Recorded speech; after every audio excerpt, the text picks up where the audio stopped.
Clients told me a story that is all too familiar for anyone who has been in a toxic relationship with a narcissist. See, during her relationship with her ex, he would consistently accuse her of cheating and wanting to cheat on him. He had become so obsessed that he was secretly tracking her car with a hidden LoJack device that he bought on the recommendation of someone he knew who was a private eye. And he'd even put apps on her phone and computer that allowed him to watch her every move. Later, she would learn that he was a self-proclaimed love addict who had been actively cheating on her for years, sneaking around and hiding everything. Turns out, while she'd been doing everything in her power to be transparent and to soothe his insecurities in the relationship, he had been the one cheating and hiding the whole time. He was clearly projecting his own bad behavior onto her, which is a common way that narcissists manipulate us in relationships. But was he doing it to distract her from his bad behavior, which it thoroughly did, or was something more at play here?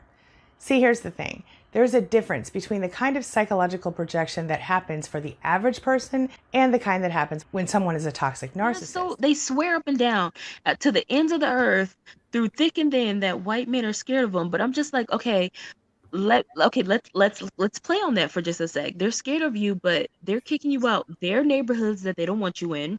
They're keeping you from going the apartments they think you don't belong in. And they're sitting over there kneeling with their knees on your necks. You're not doing the other way around. And let me tell you something. When white men get upset, they storm capitals to defend what they believe in. You die with knees on your necks crying for your mother. So who's really or become a bullet bag?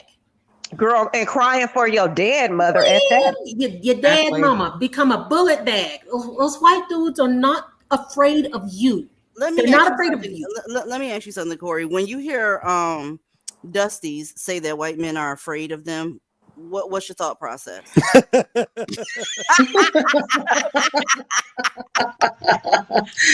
It's the last. You laugh. No, ma'am. No. I can't. They say that shit all the fucking time. It's like, afraid of what? Afraid of what? The only thing I can think of them being afraid of is you fucking their daughter, sir. And yeah, why wouldn't they be afraid of that? They don't want that degenerate gene in their family lineage. Like, I think I used to be offended about that when I was younger and I didn't understand. But once I became an adult, I'm just like, bro, I don't even want you in my family line.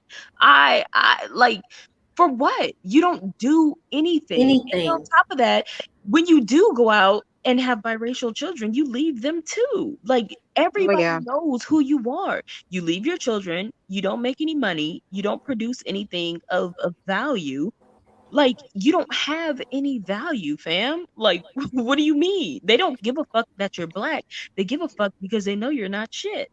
And the thing is, I asked my significant other, my fella, I said, are you afraid of black men? Or are you, how do you feel, or do they threaten your safety or your position in society? And he looked at me blankly and said, why? A man, they don't think, they can't. I'm honestly starting to believe that there is some defect in them. You know how there's, an extra chromosome with certain birth defects? I'm thinking that there's a chromosome in these Dusties that make them, because there shouldn't be that huge of a difference of me bringing him up here versus me bringing you up here. There was a huge difference. There's adults talking up here. That motherfucker got up here and started screaming to the top of his lungs. I could barely understand what he was saying. No, and even when they do talk, they're in a mush mouth state. They can't even articulate their own thoughts, feelings, or emotions. Like, it's the most pathetic thing I've ever witnessed. They're like children. Oh, sorry, Kyra. DZ, I've been telling you, they're the missing link. You know how they talk about in evolutionary biology, where there's like, there's a missing link that they haven't been able to find fossils for between like apes and actual humans, Homo sapiens. They're the missing link. The reason where they're not, but it makes sense. It literally makes sense. Well, it really does. Whatever it is, it's on the damn Y chromosome. Exactly. It's Y linked. Whatever it, I don't know what it is. God, if I had a cure, I would do it. But it's on the Y chromosome. DZ. Yes, sir. The only thing I can actually relate, well, that I can compare it to, the when I see the Blackistan chaos, it reminds me of the story Lord of the Flies, where I there's remember that from high zero school. law, just zero accountability. It's just a free for all, and the one that literally scares everybody else into submission rules. Yes. If y'all don't know what Lord of the Flies is, it's a really old book where they were having trouble in one European country where they dropped the kids off on an island for their safety, and there was no adult supervision there.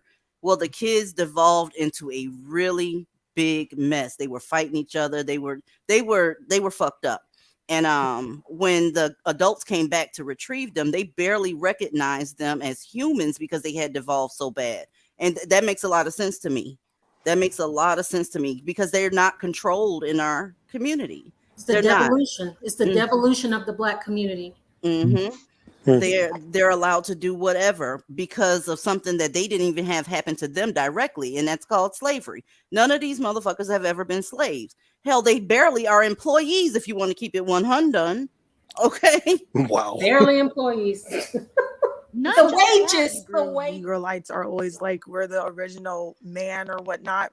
And it's like, didn't the original man come from like dust? So like the creators of dust. If you want to be technical, yeah, that's I guess that's what the Bible says, that they were created from dust. So maybe the first man was ashy. She said the Underground Railroad.